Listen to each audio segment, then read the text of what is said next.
Matthew 26. When Jesus had finished saying all these things, he said to his disciples, As you know, the Passover is 2 days away, and the Son of Man will be handed over to be crucified. Then the chief priests and the elders of the people assembled in the palace of the high priest, whose name was Caiaphas, and they plotted to arrest Jesus in some sly way and kill him. But not during the feast, they said, or there may be a riot among the people. While Jesus was in Bethany in the home of a man known as Simon the leper, a woman came to him with an alabaster jar of very expensive perfume, which she poured on his head as he was reclining at the table. When the disciples saw this, they were indignant. "Why this waste?" they asked. "This perfume could have been sold at a high price and the money given to the poor." Aware of this, Jesus said to them, Why are you bothering this woman? She has done a beautiful thing to me. The poor you will always have with you, but you will not always have me. When she poured this perfume on my body, she did it to prepare me for burial. I tell you the truth. Wherever this gospel is preached throughout the world, what she has done will also be told in memory of her. Then one of the 12, the one called Judas Iscariot, went to the chief priests and asked, "What are you willing to give me if I hand him over to you?" So they counted out for him 30 silver coins. From then on, Judas watched for an opportunity to hand him over. On the first day of the Feast of Unleavened Bread, the disciples came to Jesus and asked, "Where do you want us to make preparations for you to eat the Passover?" He replied, Go into the city to a certain man and tell him, The teacher says, My appointed time is near. I am going to celebrate the Passover with my disciples at your house. So the disciples did as Jesus had directed them and prepared the Passover. When evening came, Jesus was reclining at the table with the 12, and while they were eating, he said, I tell you the truth, one of you will betray me. They were very sad, and began to say to him one after the other, "Surely not I, Lord."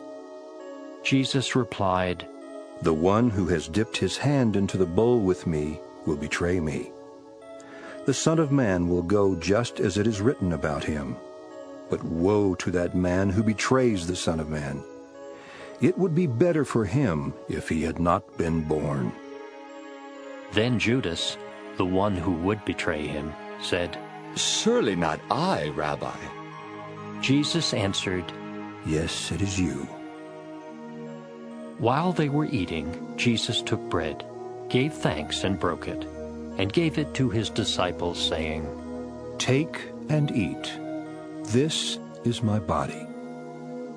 Then he took the cup, gave thanks, and offered it to them, saying, Drink from it, all of you. This is my blood of the covenant, which is poured out for many for the forgiveness of sins. I tell you, I will not drink of this fruit of the vine from now on until that day when I drink it anew with you in my Father's kingdom.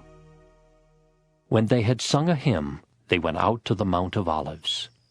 Then Jesus told them, This very night you will all fall away on account of me, for it is written, I will strike the shepherd, and the sheep of the flock will be scattered. But after I have risen, I will go ahead of you into Galilee. Peter replied, "Even if all fall away on account of you, I never will." I tell you the truth. Jesus answered, This very night, before the rooster crows, you will disown me 3 times. But Peter declared, "Even if I have to die with you, I will never disown you." and all the other disciples said the same. Then Jesus went with his disciples to a place called Gethsemane, and he said to them, Sit here while I go over there and pray. He took Peter and the 2 sons of Zebedee along with him, and he began to be sorrowful and troubled. Then he said to them, My soul is overwhelmed with sorrow to the point of death. Stay here and keep watch with me. Going a little farther, he fell with his face to the ground and prayed. My Father, if it is possible, may this cup be taken from me. Yet not as I will, but as you will. Then he returned to his disciples and found them sleeping. Could you men not keep watch with me for 1 hour? He asked Peter. Watch and pray so that you will not fall into temptation. The spirit is willing, but the body is weak. He went away a second time and prayed. My Father, if it is not possible for this cup to be taken away unless I drink it, may your will be done. When he came back, he again found them sleeping, because their eyes were heavy. So he left them and went away once more and prayed the third time, saying the same thing. Then he returned to the disciples and said to them, Are you still sleeping and resting? Look, the hour is near, and the Son of Man is betrayed into the hands of sinners. Rise, let us go. Here comes my betrayer. While he was still speaking, Judas, one of the 12, arrived. With him was a large crowd armed with swords and clubs, sent from the chief priests and the elders of the people. Now the betrayer had arranged a signal with them. The one I kiss is the man. Arrest him. Going at once to Jesus, Judas said, Greetings, Rabbi. and kissed him. Jesus replied, Friend, do what you came for. Then the men stepped forward, seized Jesus, and arrested him. With that, one of Jesus' companions reached for his sword, drew it out, and struck the servant of the high priest, cutting off his ear. Put your sword back in its place. Jesus said to him, For all who draw the sword will die by the sword. Do you think I cannot call on my Father, and he will at once put at my disposal more than 12 legions of angels? But how then would the scriptures be fulfilled that say it must happen in this way? At that time Jesus said to the crowd, Am I leading a rebellion that you have come out with swords and clubs to capture me? Every day I sat in the temple courts teaching, and you did not arrest me. But this has all taken place, that the writings of the prophets might be fulfilled.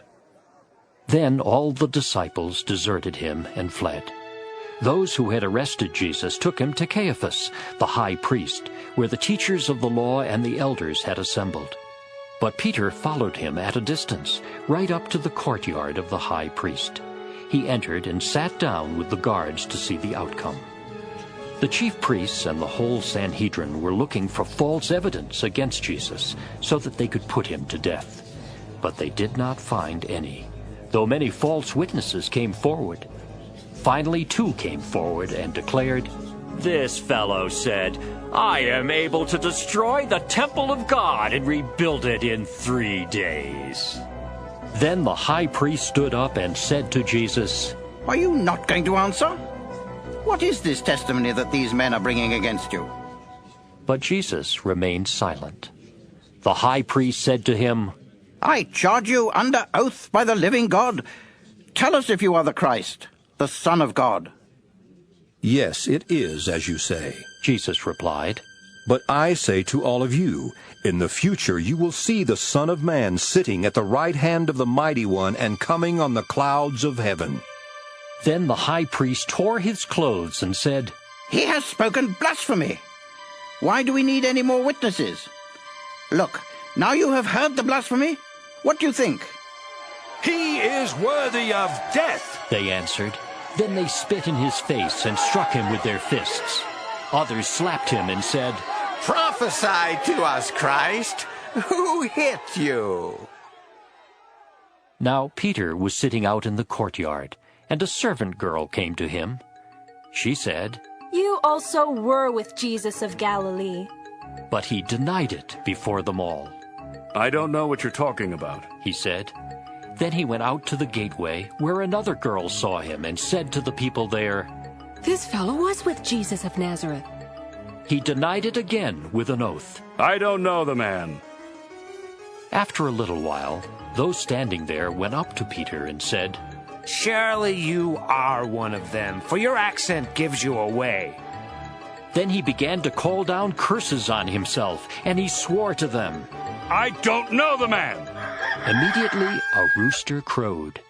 Then Peter remembered the word Jesus had spoken. Before the rooster crows, you will disown me 3 times. And he went outside and wept bitterly.